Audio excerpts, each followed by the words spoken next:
Hoje a gente vai falar um pouco sobre exercício físico, né, nutrição e exercício físico.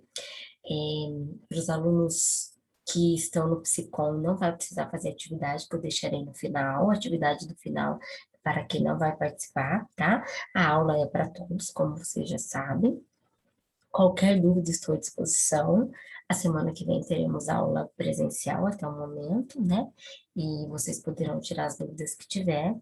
É, a atividade vai ser deixada no próprio Moodle, certo? Lembrando que é só para aqueles que não participaram do psicólogo. Então, vamos começar a nossa aula. Vou compartilhar minha tela aqui com vocês. E aí, a minha pergunta para vocês é: nutrição e exercício físico. Será que é muito diferente a nutrição para uma pessoa que não pratica exercício físico daquela que pratica? Ela muda em algumas coisas, né? A necessidade de uma pessoa que faz exercício físico, ela é a maior em determinados nutrientes. Porém, a base nutricional não pode mudar assim, né? Por quê?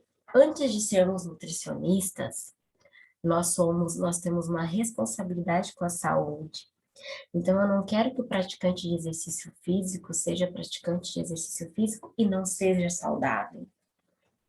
Então, eu quero só dizer para vocês o seguinte, que algumas estratégias no esporte existem, sim, e para finalidades competitivas, mas que essas estratégias, elas não são utilizadas por um longo prazo, elas são utilizadas para próximo da competição, pré-competição, né? Alguns momentos durante a competição, mas eu quero dizer que a nutrição, ela sempre visa o bem-estar, tá? Da pessoa. E eu vou falar aqui sobre a prática de exercício físico quando no geral, tá? Quando for uma prática voltada para a categoria de elite, né? Eu vou estar abordando para vocês, beleza? Então, a nutrição é uma alimentação adequada, saudável e que esteja compatível com a quantidade de trabalho que a gente executa, sem que me falte ou que me sobre nutrientes, né? Então, a alimentação saudável e adequada à quantidade de trabalho deve ser entendida e compreendida pelos atletas de alto rendimento, que é o de elite, como sendo o ponto de partida para obter o desempenho máximo, e as manipulações nutricionais caracterizam uma estratégia complementar.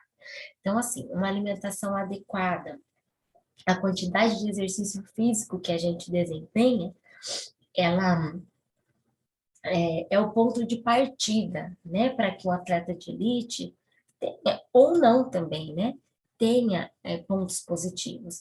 E aí a gente usa para adequar, para tornar a dieta adequada ao indivíduo, a gente usa as estratégias complementares dentro da nutrição. Mas a gente não pode deixar de lembrar da base da nutrição, que ela inclui quantidade, qualidade, harmonia e adequação. Ou seja, a dieta não vai mudar por conta de um praticante de exercício físico com relação à quantidade. Então, ela tem que estar adequada à quantidade que ele precisa, tem que ter todos os grupos alimentares que vocês já me ouviram falar, né, dos grupos, ela tem que estar proporcionalmente adequada, né, a quantidade de proteína, carboidrato, lipídio, ferro, zinco, vitamina A, vitamina C, né, ela tem que estar proporcionalmente adequada e individualizada. Então, não é o praticante de exercício físico, ele precisa das mesmas leis do que aquele que não é um praticante de exercício físico, tá? O grupo dos cereais, como eu já disse para vocês, vocês já me disseram também, né? É, é um grupo, é a base da pirâmide, né? É um grupo de alimentos que traz principalmente o carboidrato, mas ele traz todos esses outros nutrientes.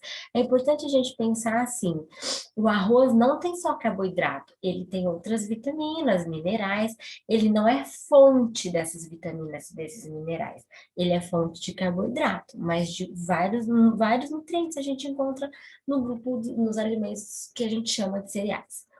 Os vegetais, eles são fontes de fibra, mas eles também têm carboidratos, tem vitamina A, vitamina C, por exemplo. A cenoura, a beterraba, né, vegetais em geral, têm carboidrato e tem algumas vitaminas. Mas fontes, eles são de vitaminas e fibras, tá? As frutas são fontes de carboidrato, fonte de vitamina C e fonte de fibra. O grupo dos leites, o grupo do leite é a fonte de proteína, embora ele tenha bastante carboidrato, mas ele é fonte de cálcio, ele também tem a riboflavina, potássio, zinco. Então, assim, carnes e leguminosas também são alimentos fontes de proteína. Tem outros nutrientes, principalmente o zinco aqui, a vitamina B12, mas ela é fonte de proteína. Então, o que que eu quero que vocês saibam? Que os alimentos, eles não vêm com um único nutriente, né? Embora a gente falar, o pão está no grupo dos cereais, é rico em carboidrato, mas ele também pode trazer outros nutrientes. Assim como a carne é rica em proteína, ela não contém carboidrato, mas ela contém ferro, ela contém zinco, ela contém B12, né? As leguminosas, que são os feijões, é rica em fibra, né? A casquinha do feijão é uma fibra. É rica em proteína, também é rica em carboidrato, também é rica em ferro, né? Então, os alimentos não vêm com um único nutriente de forma isolada, com exceção do açúcar. O açúcar vem com glicose, o óleo vem com ácido graxo, né? Com óleo mesmo. Mesmo assim, a gente tem é, o óleo, por exemplo, é fonte de ômega 6, por exemplo, né? Mas eu quero que vocês saibam que os alimentos são onde nós encontramos nutrientes, alguns mais, outros menos, né? Antes de mais nada, um praticante de exercício físico, quando ele chega no consultório do nutricionista, ele precisa passar por uma avaliação nutricional. Nessa avaliação, a gente faz a análise clínica, dietética, física, laboratorial, né? Então, a clínica seria as doenças que ele teve, as doenças da família, os problemas de saúde que ele tem, as aversões, as alergias, as intolerâncias, né? A avaliação dietética seria o que ele come, por que come, quanto come, qual é o hábito que ele tem, né? Quanto de doce, de frito, de integral, de não integral, de feijão, de arroz, de carne, de leite, né? A avaliação física seria a avaliação antropométrica, que vocês sabem muito bem o que é, né? A gente consegue fazer a medida de circunferências e chegar a percentuais de gordura, quando a gente faz essa avaliação física. E para um praticante de exercício físico, né? Isso é bem importante, até porque ele está ali para mudar a composição corporal dele, né? Alguns casos não convém a gente fazer circunferências, no caso de, por exemplo, pessoas com obesidade de grau 3, grau 2, né? Porque ela não está ali, antes de pensar em percentual de gordura, ela precisa começar a perder peso, para depois a gente começar a mensurar as próprias circunferências que ela tem. Tá? Avaliação laboratorial, a gente vai avaliar exames como ferro, por exemplo. O ferro é tão importante para o praticante de exercício físico, porque ele é que compõe a hemoglobina, e a hemoglobina é que faz todo o transporte de oxigênio, né? Então, assim, a pessoa, como que se diz? Para a gente fazer numa atividade física, esse transporte de oxigênio ele acontece de forma muito mais rápida. Então, é essencial o ferro para esse paciente. O zinco também é bem importante, a vitamina C. É importante eu conhecer a proteína, né, as questões nutricionais, né, desse paciente. Eu preciso avaliar o cálcio, né, por conta das questões ósseas desse paciente também. E eu preciso pensar, será que o que ele come permite que a proteína dele deixe ele forte, deixe ele capaz de fazer o exercício físico, ou ele come tão pouco que a proteína que ele come vira energia, né? Fora isso, a gente vai avaliar as atividades que ele faz, as competições, por exemplo, qual a modalidade esportiva que ele pratica, por quanto tempo, quantas vezes na semana, com qual intensidade, se o motivo é competição, quando é essa competição e assim por diante. A necessidade calórica é influenciada pelo sexo, por exemplo, um homem precisa de mais calorias do que uma mulher. Um idoso precisa de uma quantidade calórica diferente de uma criança e de um adulto.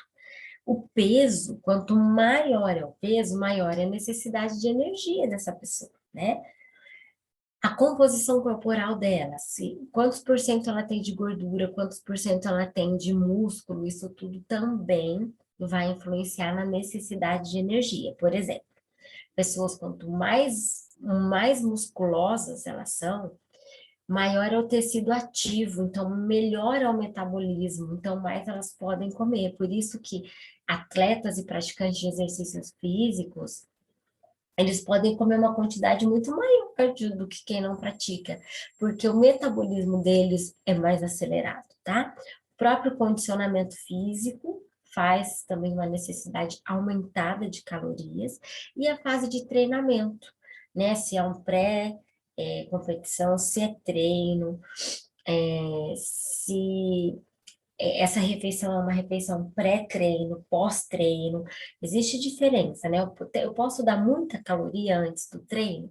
Depende, se for 30 minutos antes do treino, não posso dar uma quantidade muito grande de alimento para essa pessoa comer, né? E assim, se for uma atividade intensa, depois de 1 hora, a gente já tem que oferecer alguma coisa para essa pessoa comer também. Então, a quantidade calórica varia muito do tipo de atividade física, se é homem, se é mulher, depende da composição corporal, depende do peso, depende se é idoso, se é criança, se é adolescente, né? Um adolescente, por exemplo, se ele é um adolescente atleta, ele gasta muita energia para a prática de exercício físico, e gasta muita energia porque ele está na segunda fase de maior desenvolvimento da vida. A primeira fase de maior desenvolvimento de um ser humano é de 0 a 1 ano, né? E a segunda fase é a adolescência. Então, por exemplo, o adolescente precisa de muita caloria mesmo, porque ele, além de estar fazendo exercício físico, ele não pode deixar de se desenvolver. E para cálculo dessa necessidade de energia, a gente tem várias formas de fazer. O nutricionista usa várias fórmulas, usa um programa, mas os programas usam as fórmulas também, tá? O programa não difere das fórmulas, não. Não é porque é um programa que é mais fidedigno, não, tá bom, pessoal? Essa necessidade de energia é fundamental que o nutricionista defina de uma forma muito criteriosa. Porque, por exemplo, pensa um praticante de exercício físico que precisa de 2.000 quilocalorias. Aí eu vou lá e ele precisa disso, mas nas minhas contas deu 1.500. Resumindo, eu vou fazer ele emagrecer, né? Agora, vamos supor que eu dê 3.000 e ele precisa de 2.000. Eu errei na conta, usei uma fórmula inadequada, né? Não avaliei muito bem a atividade física que ele pratica, nem por quanto tempo, e acabei oferecendo 3.000 quilocalorias e ele precisa de 2.000, quer dizer, ele vai acabar ganhando peso. Então, determinar calorias para uma pessoa é muito importante, né? É uma parte fundamental. O nutricionista tem que estar apto, né, a fazer isso de uma forma muito criteriosa. Então, o praticante de exercício físico, ele precisa receber essa necessidade de energia adequada, seja para o treino, seja para desempenhar as atividades do dia, seja para fazer fisioterapia, certo? Para que a gente faz esse cálculo, né, de calorias aí? Porque eu preciso, com um praticante de exercício físico, eu quero que ele tenha balanço energético equilibrado. O balanço energético é zero.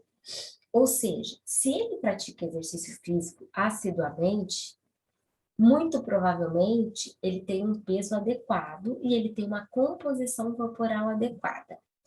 Pensando nisso, eu não vou poder dar nem muita caloria, porque senão ele engorda, nem pouco, porque senão ele emagrece. Eu quero um equilíbrio. Então, o equilíbrio de energia pode ser definido como resultante zero, entre o que ele come e o que ele gasta. Então, eu preciso saber, ele gasta X no dia. Então, eu preciso dar uma quantidade igual a X. Porque se eu der mais, ele engorda. Se eu der menos, ele emagrece. Certo? Então, quando eu erro, quando eu sou um nutricionista que ele me falou que faz um exercício de forma intensa, mas eu calculei como sendo um exercício moderado, ele me disse que faz 5 vezes na semana, eu considerei que ele faz 3 porque eu não ouvi direito, ou porque eu anotei errado, alguma coisa assim. Se por algum motivo eu fizer um balanço energético negativo, o que que é isso? Ele gastar mais calorias do que eu forneci no cardápio dele, eu vou submeter ele à perda de músculo, a maior risco de fazer lesão muscular ou óssea, né, ou articular, disfunções hormonais, osteoporose, vou fazer ele ter mais risco de doenças e ele não vai ter o mesmo desempenho esportivo. Então, o praticante de exercício físico assíduo e o de elite, eu não posso dar menos calorias do que ele precisa, porque eu vou submeter ele a essas inadequações, tá? Fora isso, né, existem outras necessidades de nutrientes para essa população. Hoje, muitas recomendações são feitas sem evidência científica, né? A gente vê assim, o partido de exercício físico precisa de muita proteína e pronto. Todo mundo esquece do carboidrato, das vitaminas, dos minerais e vamos dar só proteína. Então, hoje tem muitas indicações sem evidência. Hoje os atletas recebem informações inadequadas sobre a prática dietética. Eles também, hoje a gente vê assim, o instrutor da academia fazendo orientação, a gente vê o vizinho, a gente vê o amigo, a gente vê o blogueiro, a blogueira, né? E muitas vezes a gente vê um post do Instagram não científico, e então eles recebem muitas informações inadequadas e acabam fazendo muita coisa inadequada acerca da alimentação. Então, os atletas, eles devem adotar realmente uma ingestão adequada de energia e de proteína, né? E de muitos outros nutrientes, mas não quer dizer que só um ou outro nutriente importa. E todos têm a sua importância dentro da prática esportiva, tá? Mas uma das coisas que eu vou abordar agora é a ingestão de proteína, né? Que é que hoje todo mundo ouve falar, né? E realmente a ingestão dela é grande, mas não quer dizer que só isso que importa. Uma dieta apropriada também não significa tomar suplementos, porque muitas vezes a gente acha assim, você toma suplemento? Toma, então tá certo. Você toma não, então tá errado. Toma aí, suplemento de quê? Que horas? Para que que você toma? Né, não é porque toma suplemento está certo, e não é porque toma suplemento que vai fazer hipertrofia, né? Até porque hipertrofia é consequência do treinamento, né? E não da ingestão, alimentar, certo? Então, deixa eu só olhar a hora aqui. Então, com relação à proteína, o que eu quero abordar com vocês é o seguinte: a participação da proteína como fonte de energia é muito maior em exercícios prolongados. Por que isso? Quando uma pessoa faz atividade física, assim, vou recapitular uma coisa aqui. Para eu começar a fazer uma atividade física, ou assim, para eu levantar esse braço, para eu começar a dar aula, para eu levantar da cama, né? Eu utilizei o ATP, que é uma forma de produção de energia, certo? Segundo passo. Então eu levantei da cadeira e vou começar um exercício. Eu levantei da cadeira e usei ATP. Se eu levantei da cadeira e dei um pique, né, uma corrida super, como que se diz, intensa, eu precisei de alguma coisa que me possibilitasse continuar fazendo um exercício. O que me possibilita continuar fazendo um exercício intenso é a fosfocreatina, que a gente encontra no músculo, certo? E que é oriunda da proteína. E ela consegue me fazer me permite fazer uma atividade física intensa por 10 segundos. Depois disso, eu preciso que mais alguém me ajude a continuar produzindo energia. E aí, esse alguém é o carboidrato, certo? E aí, depois disso, depois disso não, né? Porque as coisas acontecem todas simultaneamente, né? E eu uso o carboidrato também como fonte de energia para atividades intensas que eu vou fazer até 1 minuto e meio, 2 minutos. Depois disso, automaticamente eu tendo a diminuir a velocidade e a intensidade do exercício físico, porque eu estou muito cansada depois de 2 minutos de atividade intensa. Quando eu diminuo essa velocidade, eu respiro mais. Como eu respiro mais, eu uso outras fontes de produção de ATP, que é a gordura, certo? Então, onde que eu quero chegar com isso? Que em atividades longas, né? Se eu faço uma atividade curta, eu uso mais proteína e uso carboidrato. E na longa, eu uso o lipídio. Porém, quando eu oxido o lipídio, né, para o ciclo de Krebs acontecer, porque o que é o ciclo de Krebs? É uma forma de produção de ATP, né, que a gente tem quando a gente respira. Por exemplo, eu agora, para eu dar aula, estou produzindo ATP. Quem que está me ajudando a produzir esse ATP? O ciclo de Krebs. Só que para o ciclo de Krebs acontecer, ele precisa do carboidrato, né? A partir do carboidrato é que ele dá início. Então, até para eu queimar a gordura, eu também preciso do carboidrato, né? E na falta de um carboidrato, eu uso a proteína, né? Do músculo, por exemplo. Então, assim, em atividades longas, né? E outra coisa, na falta do carboidrato, que lembra que eu falei para vocês que a reserva de carboidrato é o glicogênio? Esse glicogênio, toda vez que eu faço uma atividade, assim, eu tô andando, eu quero dar um pique, eu dou um pique super intenso, eu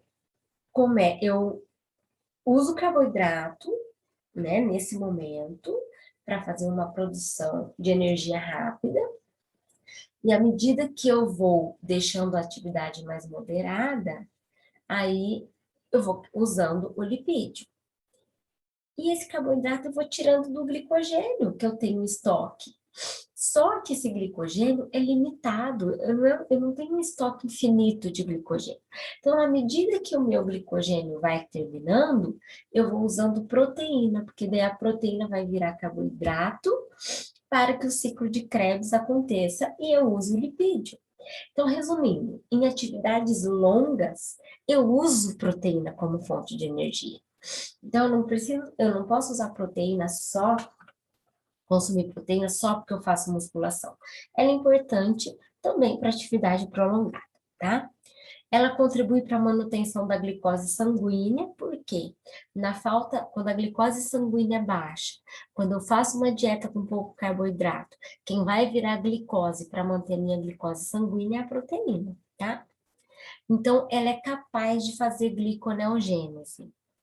E ela faz isso principalmente no fígado, né? Que a gente chama de gliconeogênese hepática, formação de nova glicose para suprir uma necessidade de glicose do momento, ou seja, glicose para manter a glicemia, ou seja, glicose para manter a função cerebral. Como eu já disse para vocês, o carboidrato que é a glicose, é a única fonte que o sistema nervoso utiliza como fonte de energia, tá? Os indivíduos que praticam atividade física de resistência, né, que é aquele exercício que está sempre chegando ao limite, né? Eu quero, assim, hoje eu corro 3 quilômetros, para amanhã ser 4, para depois ser 5, 6 e 7, assim por diante. Esse é um exercício de resistência. Então, a musculação, hoje eu pego 5 quilos, para amanhã ser 8, para depois ser 10, 15, 20, 30, e assim por diante. Então, a atividade de resistência, ela necessita de uma maior quantidade de proteína. Realmente, a atividade de endurance tem uma necessidade maior, né? Por quê? A gente precisa fazer a ressíntese muscular, né? Que é uma atividade que chega ao limite, é uma contração muscular que acontece, né? Para produzir energia no músculo, para eu contrair músculo, eu preciso de produção de energia, né? E para contração muscular, a gente faz quebra muscular, né? Quando ela acontece repetitivamente. E aí eu preciso cicatrizar essas fibras musculares novamente. E aí a importância da proteína novamente, tá? E a quebra dessa proteína, o uso dessa proteína, depende muito da ingestão de carboidrato e da reserva de glicogênio. Então, por exemplo, se eu faço na minha alimentação eu consumo carboidrato, lembra que eu consumo carboidrato e eu reservo carboidrato como glicogênio. Mas se eu faço uma dieta que eu não consumo carboidrato, o glicogênio não vai existir. E aí, quem vai ter que ser glicose para mim é a proteína. Então, pessoas diabéticas que comem pouco carboidrato ou que fazem dietas sem carboidrato são pessoas que vão usar mais proteína como fonte de energia, certo? Então, por exemplo, a reserva de carboidrato estar reduzida faz com que eu utilize mais proteína. Então, consequentemente, eu tenho que consumir mais proteína, certo? Então, no exercício de endurance, quando a reserva de carboidrato está reduzida, a gente quebra a proteína para fazer nova glicose, né? Porque daí a glicose vai suprir a glicose sanguínea e vai suprir a necessidade cerebral. Os esqueletos de carbono derivados dos aminoácidos alimentam a produção de glicose pelo fígado. Então, por exemplo, quando eu tenho uma dieta com baixo carboidrato, a proteína vai virar fonte de energia, né? Para ela me dar energia, a gente quebra, né, a proteína. Lembra que eu disse para vocês que são vários aminoácidos unidos? Quando eu falo quebra proteína, a gente quebra a proteína em vários aminoácidos. Quando a gente quebra esses aminoácidos, a parte do aminoácido que tem o carbono vai participar do ciclo de Krebs, produzindo energia. Então, a proteína tem essa capacidade de produzir energia, sim. Mas quando isso? Quando eu pratico uma atividade com baixo carboidrato, tá?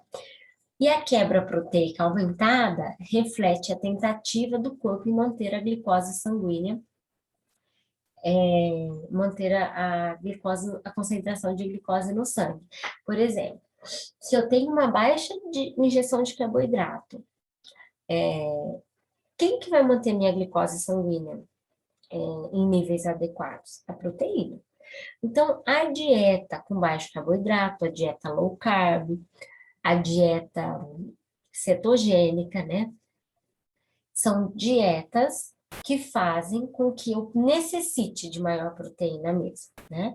Ou eu vou usar proteína para fonte de energia, eu vou usar proteína para função cerebral, eu vou usar proteína para virar glicose para suprir níveis glicêmicos, né? Então, e uma dieta com baixo carboidrato reflete em um consumo maior de proteína.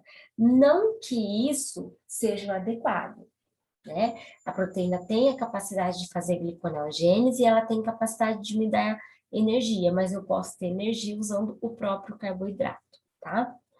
Em exercícios pesados e prolongados, mais importante do que aumentar a proteína é a adoção de uma dieta rica em carboidrato. Não é porque eu estou dizendo isso, então agora vamos parar de consumir carboidrato e comer proteína.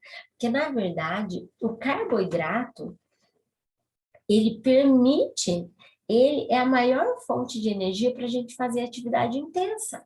Então, não tem necessidade de eu consumir proteína para ele virar carboidrato para atividade intensa, certo? Então, assim, o que eu tenho que pensar? A pessoa precisa de proteína, sim, mas proteína para quê? Para hipertrofia, para cicatrização das fibras, precisa de proteína para manter o sistema imunológico funcionante e precisa de proteína para esses momentos de atividade intensa onde não tem carboidrato. Mas eu necessito do consumo do carboidrato para que a pessoa faça um treinamento eficiente. Então, mais importante do que eu pensar em tirar carboidrato e só pôr proteína, é eu prescrever uma dieta que tenha carboidrato e que contenha proteína na quantidade que essa pessoa precisa, certo? Quais são essas recomendações proteicas, gente? Os indivíduos que não praticam atividade física precisam de 0,8 gramas a 1,2 gramas por quilo por dia de proteína. Os ativos, as recomendações são um pouco maiores. Eu, por exemplo, não estou praticando exercício físico. Então, a minha necessidade é de 0,8 a 1,2 gramas por quilo, tá? Mas os atletas em geral, de 1,2 a 1,5, os de endurance de 1,2 a 1,6 e de força 1,4 a 1,8. Na prática, a gente chega a fornecer até 2,5 gramas por quilo por dia, não mais. Por que não mais? Porque quanto mais proteína essa pessoa consome, mais ela usa proteína como fonte de energia. E mais ela desgasta rim e fígado, porque o rim vai ter que fazer gliconeogênese, o fígado, e o rim vai ter que excretar a parte do aminoácido que tem nitrogênio. Essa parte do aminoácido que tem nitrogênio, ela é convertida em amônia. E a amônia é tóxica. Sendo tóxica, ela tem que ser convertida em ureia. E aí a gente elimina na urina. Então, quer dizer, um consumo excessivamente proteico, aliás, um consumo de proteína excessivo leva a longo prazo a problema renal e a problema hepático, tá bom? Então, assim, essa é a recomendação, mas a gente chega até 2,5, dependendo da intensidade e gasto calórico de um atleta. Mas a gente evita que seja maior do que isso, certo? Os atletas devem ser conscientizados de que o aumento do consumo proteico na dieta, além dos níveis recomendados, não leva ao aumento adicional da massa magra. A coisa não funciona assim. Eu como um monte de proteína, daí ela vai lá no músculo do braço e aumenta. Não é assim. A proteína vai ser digerida, quebrada em aminoácido, vai ser absorvida, aí ela vai para o fígado vai ver o que vai fazer com ela, né? Se vai ser anticorpo, se vai ser uma lipoproteína. A gente, eu não comia carne, a carne vai para o meu músculo, né? Então, a gente precisa lembrar sempre do praticante de exercício físico que o consumo proteico é importante, mas mais importante do que isso é eu garantir possibilidade de produzir energia. E eu produzo energia principalmente para atividade intensa através do carboidrato. E agora, falando então da suplementação de proteína. A ingestão de proteína deve ser obtida através de uma dieta, né? Normal e variada. Se eu consigo fazer consumo proteico, só um pouquinho, gente. Se eu consigo consumir proteína através de uma alimentação normal, ótimo. Isso é o normal, né? Eu me alimentar de alimentos e os alimentos contêm vários nutrientes, né? Isso é bacana. Agora, por algum motivo, eu não consegui, a pessoa precisa de 250 gramas de proteína. E eu estou conseguindo oferecer 210. Está faltando 40 gramas de proteína no cardápio. E essa pessoa não consegue fazer nenhuma refeição maior do que eu já coloquei no cardápio e nem fora do horário do que está lá. Nesse caso, a gente recomenda a suplementação. Então, a suplementação existe, ótimo, né? Que bom que ela existe, só que ela não é essencial e não é indicada para todo mundo. A gente usa a suplementação, indica a suplementação, aliás, né? Indica, quando existe a necessidade de completar a dieta com o que está faltando. Existe a necessidade de chegar na quantidade adequada e eu não consigo fazer isso com alimentos, né? Então, se eu preciso aumentar algum nutriente, eu não consigo fazer através do alimento, eu faço através do suplemento. Então, a suplementação pode ser feita para adequar a quantidade e a qualidade proteica quando a demanda não é suprida pela alimentação. E é preciso também conhecer as características individuais, por exemplo, o tipo de exercício, a duração, a frequência e a intensidade. Tem muita gente que pratica 50 minutos, 1 hora de musculação todo dia, que consegue consumir a proteína que precisaria através do alimento. Não é porque faz musculação que precisa suplementar, tá bom, pessoal?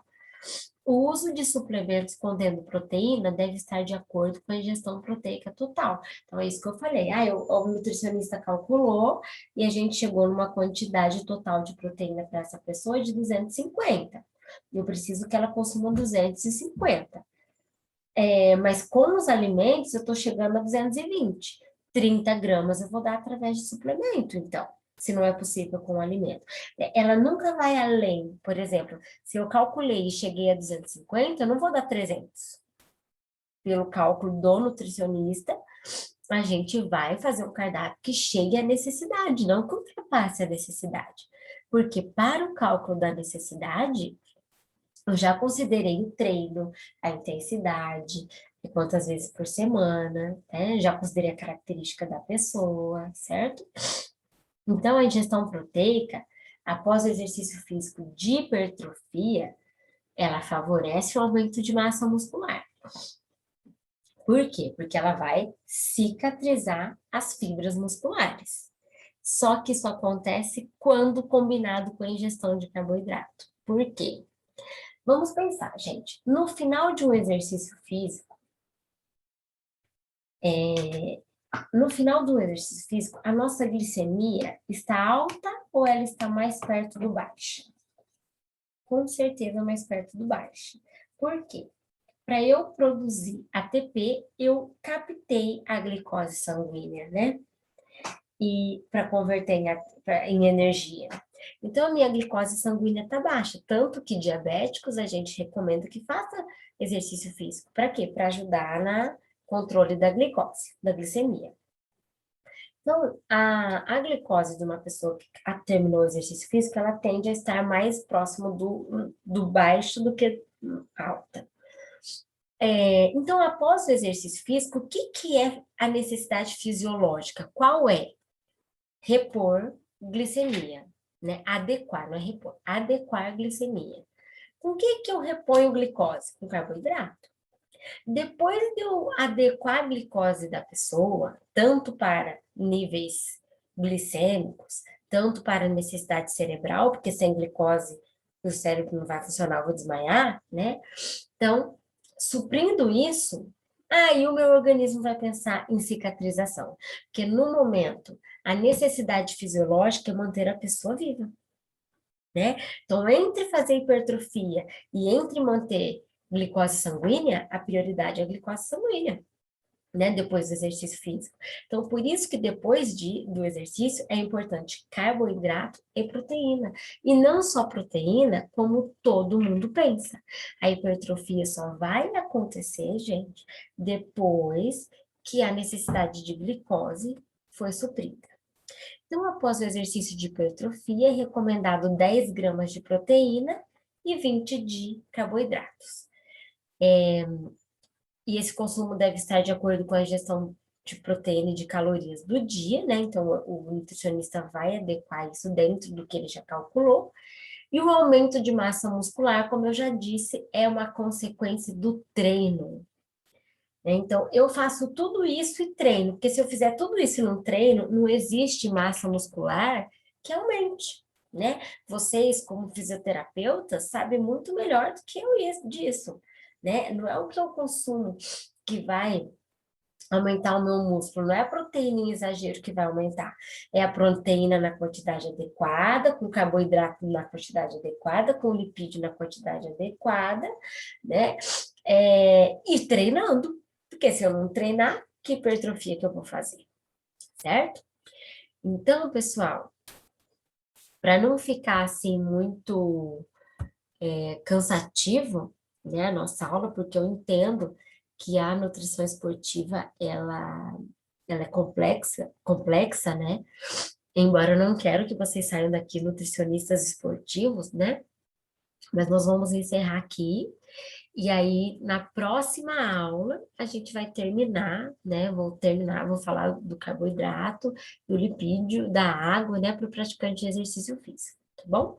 Então, hoje, a nossa aula é sobre nutrição e exercício físico, fica aqui. E eu vou postar, então, no Moodle a atividade para aqueles que não participaram do Psicó, certo? Boa noite, boa semana para vocês. Nos vemos a semana que vem, certo, pessoal? Até mais.